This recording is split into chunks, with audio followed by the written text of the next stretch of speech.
Hello बच्चों, मैं जितेंद्र कुमार हमारे इस YouTube channel learn and crack में आप सभी का स्वागत करता हूं। तो आज हम लोग पढ़ेंगे बच्चों नवंबर माह का जो असाइनमेंट 3 है, कक्षा 12वीं विषय जीव विज्ञान, उसका हम लोग असाइनमेंट देखेंगे। ये वीडियो केवल उन्हीं बच्चों के लिए है जिसके पास पढ़ने का साधन नहीं है। ये कोई व्यवसायिक उद्देश्य से नहीं किया जा रहा है, ये हेल्प के पर्पज़ से किया जा रहा है बच्चों। तो आप लोग केवल वही बच्चे देखें जो इसके लिए मतलब जिसके लिए उपयोग हो। जिसके पास कापी पुस्तक हैं या पढ़ने का साधन है वो नहीं देखेंगे। ओके, तो चलो हम लोग देखते हैं। पहला क्वेश्चन हमको दिया क्या है बच्चों कि यदि एक द्विरज्जुक डीएनए में 30% साइटोसिन है तो डीएनए में मिलने वाले एडेनिन की प्रतिशत की गणना कीजिए बोला है। तो हम लोग जानते हैं बच्चों, पढ़ते हैं हम लोग कि जो साइटोसिन होता है वो ग्वानिन के बराबर होता है और एडेनिन थायमिन के बराबर होता है। कहाँ पढ़ते हैं हम लोग इसको? चारगाप के रूल से पढ़ते हैं। तो यहाँ तक हम लोग देखेंगे। उसके बाद आता है इसी का आगे है ये देखो, एडेनिन थायमिन के बराबर होता है, साइटोसिन ग्वानिन के। हमको साइटोसिन की मात्रा 30 दिया है, 30% तो ग्वानिन का भी कितना होगा? 30%। क्यों? क्योंकि साइटोसिन ग्वानिन के बराबर है। इसको हम लोग 100 से घटाएंगे, 100 से घटाएंगे तो 40% बचेगा। तो 40% को दो भाग में डिवाइड करेंगे, किस में?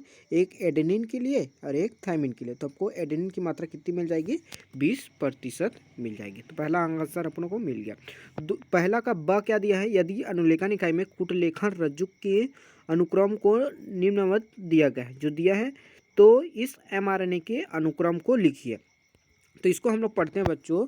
इसका हम लोग को कोडिंग स्टैंड या कूटलेखन रज्जुक हम लोगों को दिया है। इसी को इंग्लिश में कोडिंग स्टैंड बोलते हैं, कूटलेखन रज्जुक को ये चीज़ दिया है। तो इसका टेम्पलेट स्टैंड क्या होगा? टेम्पलेट स्टैंड इसका जस्ट अपोजिट होता है, ये इसका टेम्पलेट होगा, क्योंकि डीएनए में दो स्टैंड होते हैं।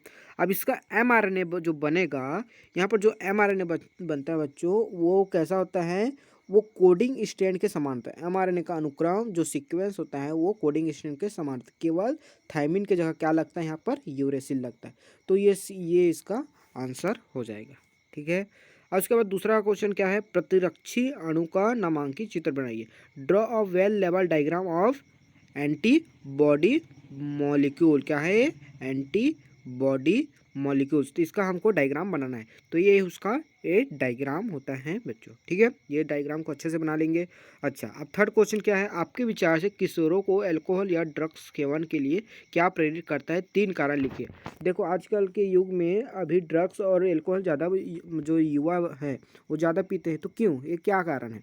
इसके दिया है, अपने हिसाब से लिखना है। तो देखो, पहला सामाजिक दबाव के कारण, कुछ पारिवारिक इतिहास होता है, कई जिज्ञासा के कारण करते हैं, कई दिखावा के लिए करते हैं, दिखावट के लिए करते हैं। तो सबका अलग अलग है। इसी को हम लोग लाइन बाय लाइन क्या करेंगे? एक्सप्लेन करते हैं। सामाजिक दबाव, जैसे सामाजिक दबाव में जैसे कहीं हम लोग पार्टी में चले जाते हैं या कहीं समारोहों में जाते हैं, तो क्या होता है? दोस्तों के द्वारा क्या किया जाता है? फोर्स से किया जाता है कि आप शराब पीजिए, ड्रग्स पीजिए, ऐसा टाइप का। तो उसके कारण पी लेते हैं। कभी कभी पारिवारिक इतिहास, घर में क्या होते हैं? जो बुजुर्ग होते हैं, घर में जो बुजुर्ग होते हैं वो पीते हैं, उसको देखकर ना बच्चे भी सीख जाते हैं। तो ये उसका समाज है, पारिवारिक है। जिज्ञासा, जिज्ञासा मतलब क्या होता है? कई व्यक्ति बहुत उत्सुक या जिज्ञासा, या जैसे आजकल देखे होंगे आप लोग फिल्मी की दुनिया में कि हीरो हीरोइन क्या करें? ड्रग्स लेते हैं। क्यों? कई लोग सुंदरता दिखने के लिए या किसी चीज़ में आगे रहने के लिए, जैसे खिलाड़ी होते हैं वो लोग भी क्या करते हैं? ड्रग्स का सेवन करते हैं आगे बढ़ने के लिए। तो ये होता है दिखावट। कई लोग दिखावे के लिए करते हैं कि आजकल इसको क्या समझते हैं? फैशन समझते हैं। शराब या सिगरेट पीना को फैशन समझते हैं इसका। चौथा क्वेश्चन है, निम्नलिखित रोगों का संचरण कैसे होता है? तो मलेरिया दिया है, एस्केरियासिस दिया है और न्यूमोनिया दिया है। तो मलेरिया हम लोग जानते हैं, सभी को एक दिन के बाद तो हुआ ही होगा। मलेरिया एक प्रोटोजोआ से होने वाला रोग है। क्या है? प्रोटोजोवन रोग है। प्रोटोजोवन लिखा है ना, प्रोटोजोवन रोग है, अर्थात या प्रोटोजोआ से होने वाला रोग, जो कि मादा एनोफिलीज मच्छर के काटने से होता है। मादा एनोफिलीज, ना कि मेल, है ना। मादा एनोफिलीज मच्छर के काटने से फैलता है ये रोग। प्लाज्मोडियम नामक प्रोटोजोआ के कारण। किसके कारण होता है? प्लाज्मोडियम के कारण। तो देखो, संचरण कैसे होता है, मतलब फैलता कैसे पूछा है, तो कैसे फैलता है? मादा एनोफिलीज मच्छर के काटने से ये फैलता है।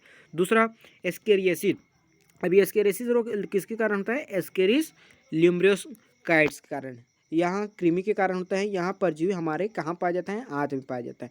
ये पचे हुए भोजन को अपना मतलब उसी पर निर्भर रहता है, उसी को हमारे जो पेट में जो पचा हुआ भोजन रहता है उसी को ये खाता है। तो फलता कैसे, ये जो परजीवी होता है इसके अंडे हमारे मल द्वारा बाहर निकलते हैं, उससे ना मिट्टी में मिलता है, वहाँ से पानी में मिलता है, उससे ही वो स्वस्थ व्यक्ति में फिर संचरित हो जाता है। इस प्रकार ये फैलता है।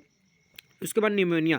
निमोनिया रोग स्ट्रेप्टोकोकस निमोनिया और हीमोफिलस इन्फ्लुएंजा जैसे जीवाणु निमोनिया रोग के लिए जिम्मेदार होता है। यह स्वस्थ व्यक्ति में संक्रमित व्यक्ति द्वारा छोड़े गए ड्रॉपलेट मतलब जो अपना क्या बोलते हैं, थूक बोलते हैं ना, क्या बोलते हैं उसको, वो उसका लार्वा बोल सकते हैं, अपने मुंह माउथ का जो निकलता है उसी का ड्रॉपलेट बूंद बूंद करके क्या होता है या वायु में मिल जाते हैं और ये स्वस्थ व्यक्ति के श्वास द्वारा उसके अंदर चला जाता है, तो उसको भी क्या हो सकता है, निमोनिया हो सकता है। अच्छा भाई, इसका भी समझ गए हम लोग। अब उसके बाद दिया है पांचवा क्वेश्चन क्या है, हाँ सीधा पांचवा क्वेश्चन का मैंने सीधा आंसर लिया है। पांचवा क्वेश्चन अपने को दिया है जो हर्शे और मार्था चेस ने डीएनए ही आनुवांशिक पदार्थ होता है, ये इसको कैसे बताया था। तो इसका आंसर है डीएनए ही आनुवांशिक पदार्थ है। इसके बारे में सुस्पष्ट प्रमाण किसने दिया था, हर्शे और मार्था चेस ने 1952 में दिया था।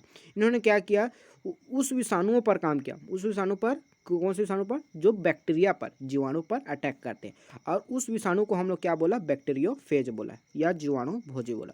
तो बैक्टीरियोफेज जीवाणु से क्या करते हैं, चिपकते हैं और अपने वायरस क्या करते हैं, अपने अनुवांशिक पदार्थों को जीवाणु में डाल देते हैं। फिर जीवाणु क्या समझता है, ये मेरा ही अनुवांशिक पदार्थ है, ऐसा करके उसकी संख्या को बढ़ाते रहते हैं, जिसके कारण विषाणु का अधिक निर्माण होने लगता है। ठीक, ये हो गया। अब हर्शे ने इसके आधार पर ना कुछ निष्कर्ष निकाला, पता प्रयोग किया उन्होंने कि क्या किया, कुछ विषाणु को ऐसे माध्यम में पैदा किया जिसमें एक को विकिरण सक्रिय फास्फोरस और दूसरे को विकिरण सक्रिय सल्फर पर वृद्धि कराया। ठीक है, एक दो बैक्टीरिया ले लिया गया, एक कल्चर मीडियम दूसरा का, एक को विकिरण सक्रिय फास्फोरस एक को विकिरण सक्रिय सल्फर में। जिस विषाणु को विकिरण सक्रिय फास्फोरस की उपस्थिति में पैदा किया था उसमें विकिरण सक्रिय डीएनए पाया गया, विकिरण सक्रिय प्रोटीन नहीं था उसमें। क्यों, क्योंकि फास्फोरस किस में होता है बच्चों, डीएनए में होता है। ठीक है, ठीक इसी तरह विषाणु जिसमें विकिरण सक्रिय सल्फर उपस्थित था पैदा, उनमें विकिरण सक्रिय प्रोटीन पाएगा, डीएनए विकिरण सक्रिय नहीं पाएगा, क्योंकि डीएनए सल्फर नहीं पाया जाता है। डीएनए में सल्फर पाया जाता है क्या, आप देखोगे नहीं। तो इस प्रकार विकिरण सक्रिय बैक्टीरियोफेज इकोलाई जीवाणु से चिपक जाते हैं। जैसे संक्रमण आगे बढ़ता है, जीवाणु को क्या करते हैं, सम्मिश्रण में हिलाने से विषाणु आवरण अलग हो जाते हैं। जीवाणु को अपकेंद्रण यंत्र से प्रचक्रण कराने से विषाणु कण जीवाणु से अलग हो जाता है। ठीक है, ये हो गया। उसके बाद जो जीवाणु विकिरण सक्रिय डीएनए रखने वाले विषाणुओं से संक्रमित हुए थे वे विकिरण सक्रिय रहे। इसे स्पष्ट है कि जो पदार्थ विषाणु से जीवाणु में प्रवेश करते हैं वहाँ डीएनए है, जो कि जीवाणु उन विषाणु से संक्रमित थे। जो मतलब विषाणु से संक्रमित जीवाणु था उसमें आनुवांशिक पदार्थ कौन सा था, डीएनए था, जो विषाणु से किस में गया था, जीवाणु में गया था, जो कि प्रोटीन नहीं था। तो इसी को प्रोटीन और डीएनए के बारे में कैसे अलग किया, इसी चीज़ को हर्शे और मार्था चेस ने बताया था। अगर आप लोग को समझ आया हो तो कमेंट जरूर करेंगे, लाइक करेंगे, शेयर करेंगे और सब्सक्राइब जरूर करेंगे। ओके बच्चों, चलो थैंक यू, बाय।